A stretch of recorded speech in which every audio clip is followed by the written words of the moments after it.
السلام علیکم ورحمۃ اللہ وبرکاتہ۔ امید ہے آپ حضرات خیریت سے ہوں گے۔ اللہ تعالی ہم تمام حضرات کو خیر و عافیت سے رکھے۔ محترم سامعین، آپ حضرات نے کافی دنوں سے موبائل پر یہ بیان دیکھ رہے ہوں گے اور سن رہے ہوں گے۔ حضرت مولانا سعد صاحب جو نظام الدین مرکز کے مالک ہیں، ذمہ دار ہیں، بادشاہ ہیں، وہ یہ بیان فرما رہے ہیں کہ نبی پاک صلی اللہ علیہ وسلم کے گھر صحابہ کرام روزانہ بکری کا تازہ گوشت بھیجا کرتے تھے، روزانہ۔ حالانکہ حدیث ہے، آپ نے سنا بھی ہوگا کہ اللہ کے نبی صلی اللہ علیہ وسلم کے گھر میں کچھ نہیں ہوتا تھا، مہینوں در مہینوں چولہا نہیں جلا کرتا تھا، اور پانی اور کھجور ہوا کرتے تھے۔ لیکن حضرت مولانا سعد فرما رہے ہیں کہ تازہ گوشت روزانہ بکری کا پہنچا رہے ہیں صحابہ کرام۔ تو آپ دیکھیے کتنا فرق ہے، آسمان اور زمین کا فرق ہے۔ اور اس بیان کو حضرت مفتی ابو القاسم نعمانی جو دارالعلوم دیوبند کے محتمیم ہیں، انہوں نے بھی بیان کیا، طلبہ کے سامنے یہ باتیں رکھیں کہ حضرت یہ کیا بیان کر رہے ہیں اناف شناف۔ آپ اس بیان کو سماعت فرمائیے۔ 9 گھر تھے، 9 گھر کے اندر سوائے پانی کے کچھ نہیں تھا۔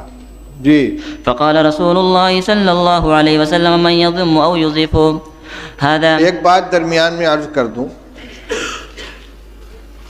مولانا سعد صاحب نے بھوپال میں تقریر کی ہے کہ دعوت اور تعلیم دونوں سنت کے راستے سے ہٹ گئے ہیں، اور مثال اور دعویٰ کیا ہے کہ صحابہ کرام رضی اللہ تعالیٰ عنہ خود رسول اللہ صلی اللہ علیہ وسلم کے گھر کا انتظام کرتے تھے۔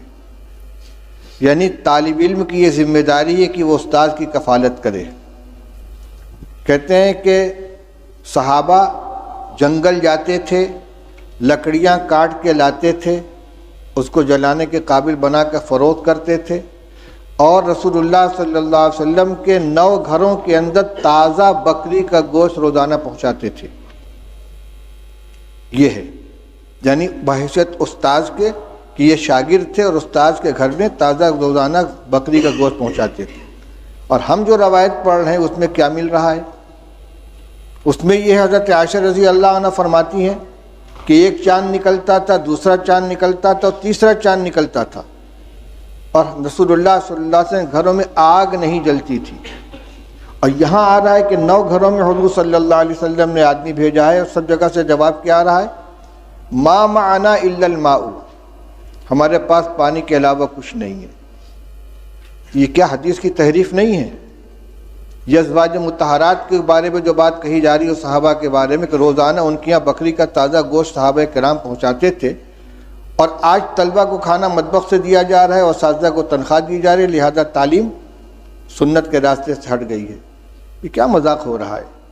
یہ جتنے مدارس چل رہے ہیں، جتنے اکابر نے مدارس قائم کیے ہیں، تعلیم گاہوں کا انتظام کیا ہے، اصحاب صفہ نہیں تھے جن کے لیے صحابہ کرام رضی اللہ تعالیٰ عنہ لا کے انگور کے خوشے لٹکا دیا کرتے تھے، اور انگور اور کھجور کے خوشے لٹکا دیا کرتے تھے، اور ان کو اسی سے کھانا دیا جاتا تھا۔ وہ روایت نہیں آئی کہ رسول اللہ صلی اللہ علیہ وسلم مہمانوں کو حوالے کرتے تھے کہ بھئی اتنے کو کون کھلائے گا، جس کے گھر میں 2 آدمی کا کھانا اور تیسرے کو کھلائے، جس کے یہاں 4 وہ 5ویں کو کھلائے۔ صدیق اکبر اتنے آدمی کو لے کر گئے، فلاں اتنے آدمی کو لے کر گئے۔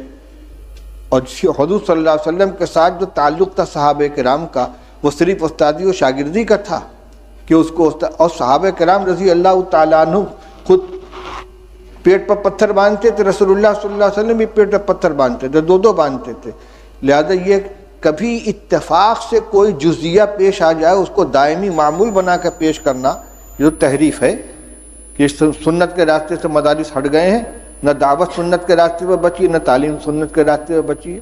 کس قدر خطرناک چیز کا مطلب یہ کہ عوام کو یہ سمجھا دو کہ مدرسے جو ہے سنت کے خلاف چلے جا رہے ہیں، لہذا عوام کا رشتہ مدارس سے بھی کٹ جائے اور علماء سے بھی کٹ جائے۔ یہ انتہائی خطرناک رجحان ہے، جو اس کا مطلب یہ کہ سب کو باطل تنظیموں کے حوالے کر دیا جائے، ان کو نہ مدرسوں سے تعلق رہے گا عوام کا، نہ علماء سے تعلق رہے گا، پھر بھیڑیا آئے گا اچک کے لے جائے گا ان کو۔